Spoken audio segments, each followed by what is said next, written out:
मैंने उनको सबको मिलकर 50,000 लोगों में कह दिया, जो करेगा जात की बात उसको कस के मारूंगा लात। मैं जब महाराष्ट्र में एमएलए था तो मुझे भी एक इंजीनियरिंग कॉलेज मिला और मुझे मिला हुआ इंजीनियरिंग कॉलेज मैंने नागपुर के अंजुमन इस्लाम को दिया।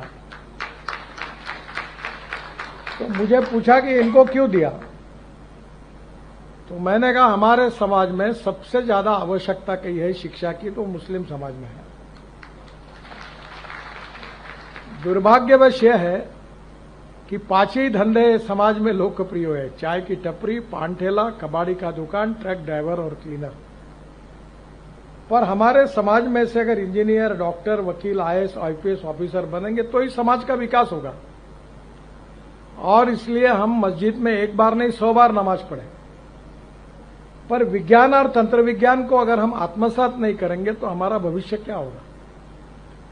आज डॉक्टर अब्दुल कलाम साहब जब न्यूक्लियर साइंटिस्ट बने और उन्होंने ऐसा काम किया कि आज डॉक्टर कलाम साहब का नाम हमारे देश में नहीं विश्व में सबके पास पहुंचा है। और इसलिए मैं एक बात पर विश्वास रखता हूं कि कोई भी व्यक्ति उसकी जात, पंथ, धर्म, भाषा और सेक्स से बड़ा नहीं होता, उसके गुणों से बड़ा होता है। और इसलिए हम जात, पंथ, धर्म, भाषा और सेक्स के आधार पर किसी को डिस्क्रिमिनेट नहीं करें। मैं तो राजनीति में हूं, यहां तो बहुत बातें चलती है। तो मैंने कहा नहीं, जो मैं मेरे हिसाब से चलूंगा, जिसको देना वोट देगा, नहीं देगा वो नहीं देगा। बहुत जाति वाले लोग मुझे मिलने के लिए आते हैं, तो मैंने उनको सबको मिलकर 50,000 लोगों में कह दिया, जो करेगा जात की बात उसको कस के मारूंगा लात। तो मुझे मेरे मित्रों ने कहा कि ये कहकर तुमने बड़ा नुकसान किया है। मैंने जो होगा सो होगा, अगर चुनाव जीतता नहीं तो आदमी मरता थोड़ी है, मंत्री नहीं हुआ तो। पर मैं अपने उसूलों के साथ इस पर कायम रहूंगा और व्यक्तिगत जीवन में उसका आचरण करूंगा। आज मुझे खुशी है कि अंजुमन इस्लाम से हजारों लड़के लड़कियां इंजीनियर बने। अगर ये मौका उनको नहीं मिलता तो नहीं बनते। और इसलिए शिक्षा बहुत महत्वपूर्ण है और शिक्षा से केवल आपके परिवार की और आपकी प्रगति और विकास नहीं होगा, तो शिक्षा से समाज का और देश का विकास होगा। नॉलेज ये पावर है और ये जो पावर है ये आत्मसात करना अलग अलग क्षेत्र में आपका बहुत महत्वपूर्ण मिशन है। मैं इंजीनियर नहीं हूं, बहुत लोगों की गलतफहमी है कि मैं इंजीनियर हूं, क्योंकि मेरे नाम पर 7 वर्ल्ड रिकॉर्ड हुए हैं। अब मुझे 12वीं डिलीट मिली है, 12 डॉक्टरेट्स मिली है। और वो डॉक्टरेट मैं उतना विद्वान नहीं हूं, अभी तक मैं डॉक्टर नाम नहीं लगाता, क्योंकि मेरी कहानी ऐसी हुई कि प्रोफेशनल कॉलेज में 50% के ऊपर मार्क चाहिए, तो 75 में इमरजेंसी लग गई और इमरजेंसी के खिलाफ मैं 11वीं में था तो काम करना मैंने शुरू किया। मेरा करियर खराब हो गया, तो मुझे इंजीनियरिंग के एडमिशन के लिए मैं डिस्क्वालीफाई हुआ, अप्लाई करने के लिए डिस्क्वालीफाई हुआ। तो मैंने कहा जो व्यक्ति एडमिशन के लिए डिस्क्वालीफाई होगा, how we can become a doctor. तो मैं कोई डॉक्टर लगाता नहीं। पर एक बात जरूर है यार, जो मुझे डिग्री डॉक्टरेट मिली है वो 6 एग्रीकल्चर साइंस में मिली है। हूं मैं कॉमर्स ग्रेजुएट और एमबीए। रिकॉर्ड मेरे हुए इंजीनियरिंग में, सिविल इंजीनियरिंग में, और डिग्रियां मिली कृषि विज्ञान में।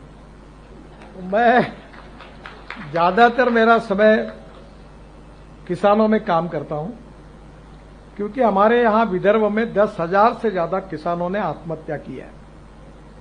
और मैं ये मानता हूं कि इसको हम इस समस्या को कैसे सुलझाएं, बहुत कठिन है सुलझाना।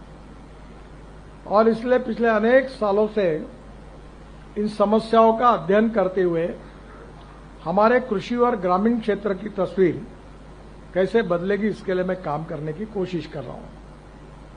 और इसलिए मेरा विश्वास है कि आज आपको जब ये डिग्री हासिल होगी तो मैं आपको मित्र के रूप में एक संदेश दूंगा कि नौकरी मांगने वाले नहीं, नौकरी देने वाले बनो। मैं भी हमारे कम्युनिटी में जो भी उठता था बैंक में नौकरी करता था या टीचर बनता था। तो मेरे जो बहनों थे, एक न्यूक्लियर साइंटिस्ट थे, बाबा एटॉमिक रिसर्च बहुत बड़े पोस्ट पर थे, और दूसरे नेपा पेपर मिल के मैनेजिंग डायरेक्टर थे। दोनों मेरी स्टूडेंट थे, पटवर्धन स्कूल से फर्स्ट मेरिट आए थे। तो स्वाभाविक रूप से मेरी बहनें मुझे बोलती थी तेरा ध्यान ही नहीं, तू अध्ययन ही नहीं करता। तो मैंने उनको पूछा अध्ययन करके क्या करो? बोले बैंक में सर्विस करो। तो बैंक में क्लर्क बनो। तो उन्होंने कहा आप बैंक में सर्विस करो। फिर जब बैंक की सर्विस निकल गई, मैं लॉ हो गया, तो बोले प्रैक्टिस करो, बोर्ड लगाओ। मैंने नहीं लगाया, तो मुझे बड़ी नाराज होती थी। आज मैं काम करता हूं तो मेरे पास 5 चार्टर अकाउंटेंट, 350 इंजीनियर और 3 कंपनी सेक्रेटरी काम करते हैं। तो अब तो कोई जरूरत नहीं, अब तो मैंने व्यवसाय छोड़ दिया, मेरे बच्चे देखते हैं। तो पहली बात डिग्री का और सक्सेस का संबंध कितना है आप जरा समझ लो। Knowledge with entrepreneurship is very important. उद्यमशीलता एंटरप्रेन्योरशिप इज वेरी इंपॉर्टेंट। और एंटरप्रेन्योरशिप जो होती है, resources very important, knowledge is most important, and entrepreneurship is very very important. Your initiative with the dynamic leadership, with the conversion of knowledge to wealth, is going to give you the big result which is going to change your future. आपके भविष्य को बदलने के लिए इसका उपयोग करिए. अभी हमारे देश की स्थिति ऐसी है कि we are the fastest growing economy in the world. The dream of the prime minister to make Indian economy a third largest economy in the world. $5 trillion की इकोनॉमी बनाना है. अब what is the mission? The most important mission for the country is how we are going to increase our export and how we are going to reduce our import is the basic mission for all of us. And the pharmaceutical industry is the most important industry for the country. और आज मैं आपको बताता हूं कि पूरे world में हमारा बहुत बड़ा एक्सपोर्ट है. अब बल्क ड्रग जो है वो भी हमारे यहां बनने लगा है. मैं विशाखापट्टनम में मैं जब एमएसएमई का मंत्री था तो मैंने मेडिकल डिवाइसेस पार्क तैयार किया. अब उसका एक्सपोर्ट है 40,000 करोड़ का. आंध्र प्रदेश में 2 बार मैं वहां गया. सब लोग अब बड़े बड़े उद्योगपति बन गए. तो मुझे उन्होंने कहा कि आपके लिए हमको कुछ करना है. तो मैंने कहा मुझे तो कुछ नहीं चाहिए. तो ये जो सीनियर सिटीजन है जो उनके कान से सुनने में नहीं आता, तो अभी तक नागपुर शहर में मैंने 2,500 लोगों को फुकट में मशीन लगा के दी. तो उन्होंने मुझे वो 2,000 रुपए में मशीन दी. उसकी बाजार में कीमत 80,000 रुपए. फिर कोविड के समय मैंने 500 वेंटिलेटर डोनेट्स किए. डॉक्टर साहब को पता है. और वो उस समय वेंटिलेटर की कीमत 6 से 7 लाख रुपए थी और मुझे वेंटिलेटर मिला 47,000 में.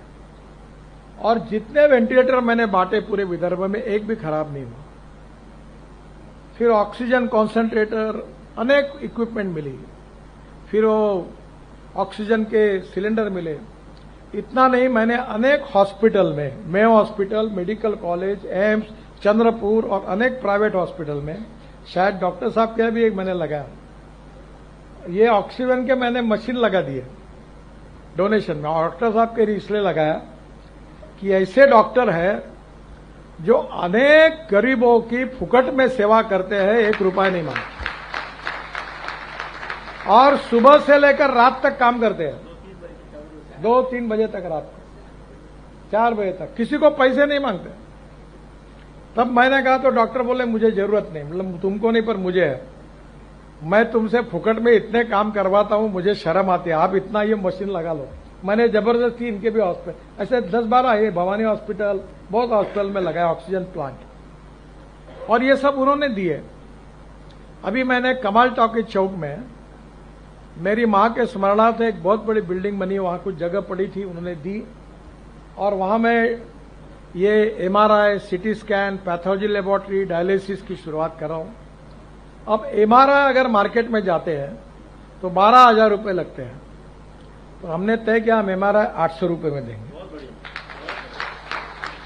CT स्कैन के लिए 6,000 7,000 रुपये लगते हैं, हम 600 रुपये में देंगे। डायलिसिस 200 रुपये में करेंगे। पैथोलॉजी लेबोरेटरी में कभी कभी 18,000 20,000 वो पूरा हम 200 रुपये में करके देंगे। और इंटरनेशनल स्टैंडर्ड की लेबोरेटरी बना रहे, क्वालिटी के साथ कॉम्प्रोमाइज नहीं है। वो सब इक्विपमेंट मुझे उन्होंने डोनेशन में CSR में दिए। मैं ये आपको ये मानता हूं कि नॉलेज इंपॉर्टेंट है, वेल्थ इंपॉर्टेंट है, पर वेल्थ में पूरी कमाने के बाद जो गरीब है, शोषित है, पीड़ित है, जो सामाजिक आर्थिक शैक्षणिक दूसरे से पिछड़े हुए हैं, उनकी मदद करने में आपको आगे आना होगा। आपको शायद पता नहीं है कि अजीज प्रेम जी करके IT सेक्टर के बहुत बड़े व्यक्ति, अभी उनकी उम्र हो गई, मुझे मिलने के लिए बेंगलोर से आए थे। बहुत बड़े व्यक्ति, जलगांव जिले में अमलनेर के वो, और आज उनका वर्ल्ड में नाम है।